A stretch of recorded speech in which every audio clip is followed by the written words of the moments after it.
A person's greatness begins long before the world notices them. It starts in the quiet space between their thoughts. This truth has shaped the lives of people like Elon Musk, Steve Jobs, and Jeff Bezos, individuals whose success was born first in their minds. Napoleon Hill once said, "Whatever you think about consistently, you eventually become." But if that is true, then why do so many people struggle? Why do so many dream, but never rise? Today's story reveals the answer, and the lesson inside may shift the way you see yourself. Stay until the end. This short story carries a powerful message worth your time. In a crowded railway station lived a beggar.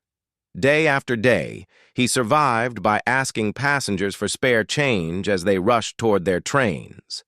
His clothes were worn, his hands always stretched forward, and his hope slowly faded with each passing year. One morning, something different happened. As he watched travelers move across the platform, he noticed a businessman in a sharp suit. The man walked with purpose, confidence, and authority, the kind of presence the beggar had never felt himself. This man must be wealthy, the beggar thought. If I ask him, he'll probably give me more than anyone else today. He approached the businessman and held out his hand, but instead of giving him money, the businessman paused and asked, "Tell me, do you always take from others? Have you ever given anything to anyone?" The beggar blinked in confusion. "Sir, I'm just a beggar," he said. "I survive by asking. I have nothing to give." The businessman nodded. "That is exactly your problem," he said. "If you believe you have nothing to offer, then you also have no right to receive. I am a businessman. I believe in exchange. If you give something, I can give something back. But if you offer nothing, I cannot give you anything either." With that, he stepped onto his train and disappeared. The beggar stood still, stunned by the man's words. No one had spoken to him like that before, not with anger, but with truth. If I give nothing, why should anyone give to me? He wondered. That night, the businessman's words echoed in his head. If you want to receive, you must first give. 2 silent days passed. The beggar didn't approach anyone. He was too busy thinking. On the 3rd day, something unexpected caught his attention.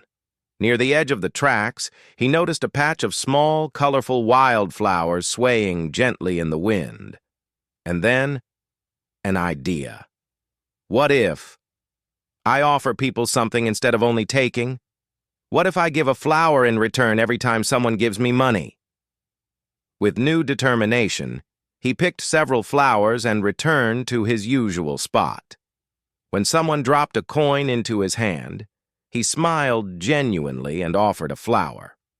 People were surprised, but pleasantly.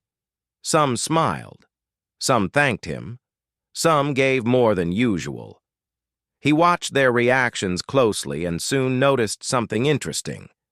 Whenever he had flowers, people gave generously. Whenever he ran out of flowers, they gave much less. So that businessman was right, he thought. People like receiving something, even a small gesture. One afternoon, while handing out flowers, he saw a familiar face. The same businessman was sitting inside a train preparing to leave the station. The beggar felt his heart race with excitement. He rushed to the window. "Sir," he called out, "today I have something to give. If you give me money, I will give you flowers in return." The businessman smiled, gave him some cash, and accepted the flowers.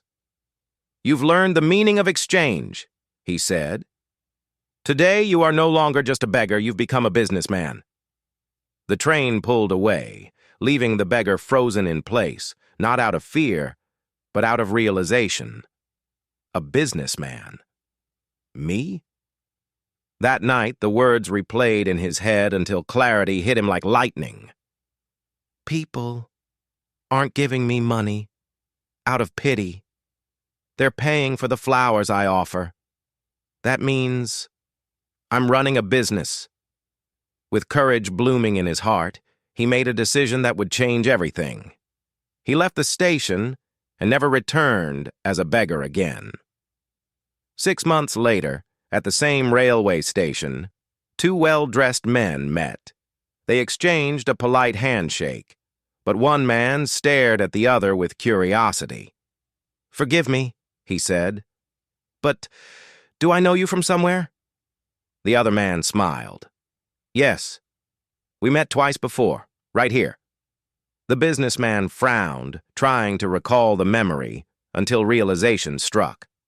"Wait, you're the beggar, the one I refused to give money to, and then later bought flowers from." The former beggar laughed softly. "Yes, that was me," he said. "But today, things are different. I run a growing flower business, and I'm traveling to expand it." The businessman's eyes widened. "That's unbelievable. What changed your life so dramatically?" The flower seller replied, "You did. You taught me that no one receives anything of value until they learn how to give. That day I realized I was never just a beggar. I simply didn't see myself clearly. I was a businessman all along."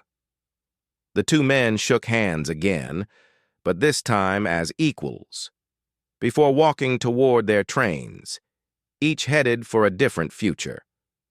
Life is shaped by the way you see yourself.